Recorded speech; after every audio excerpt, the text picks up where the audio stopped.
Last week I was privileged to be taken for a test flight by retired Professor of Computer Science Bob Pascoe. We took off from Moorabbin Airport, or as pilots will know it, Yankee Mike Mike Bravo. Bob has been developing and working with tablet PCs in the cockpit for many years now, and he was looking for a replacement for everybody's favourite tablet PC that's now out of production, the HP TC1100. I recommended the Motion J3400 as a replacement, and as you'll see from the way he uses the TC1100 in the cockpit, the J3400 is a very good fit. Of course, the J3400 is a huge leap in performance from the TC1100, but what we really wanted to see was how good the Motion's legendary indoor-outdoor display performed in flight. We took off from Moorabbin and headed back around the bay and up to 4,000 feet. We were heading out in a long circuit for an IFR approach.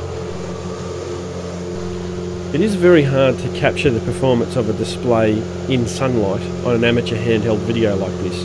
The camera tends to show up reflections more than they're actually perceived by your eye.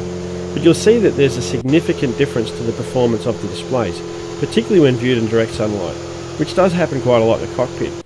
The difference is that you can comfortably read the screen of the J3400, but you can't really see the typical tablet PC at all. And that's pretty important when you're flying IFR and you're talking about an instrument approach plate. Now you'll get an idea of how windy it was when you see the waves here on Port Phillip Bay. Port Phillip Bay is a very enclosed bay, and there's usually not much in the way of waves or surf on the bay, but as you can see here it was pretty windy. As we come around to our final approach, did I mention how windy it was?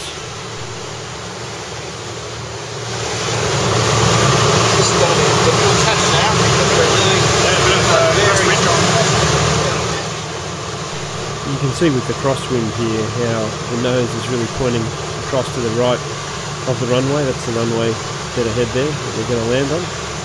But Bob, being a very experienced and professional pilot, handles it with ease. Needless to say, he's put the tablet back in the side pocket now, and I was holding onto the J3400 very tightly as well.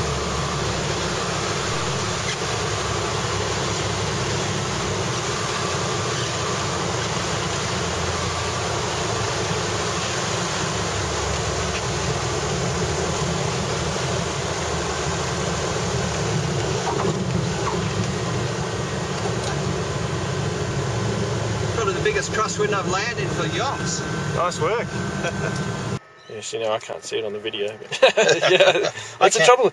It's very difficult to communicate this on video because I noticed the one you did online. It was reasonable, but it's not as good as this is in real life. No, it still was. You know, it just didn't film well.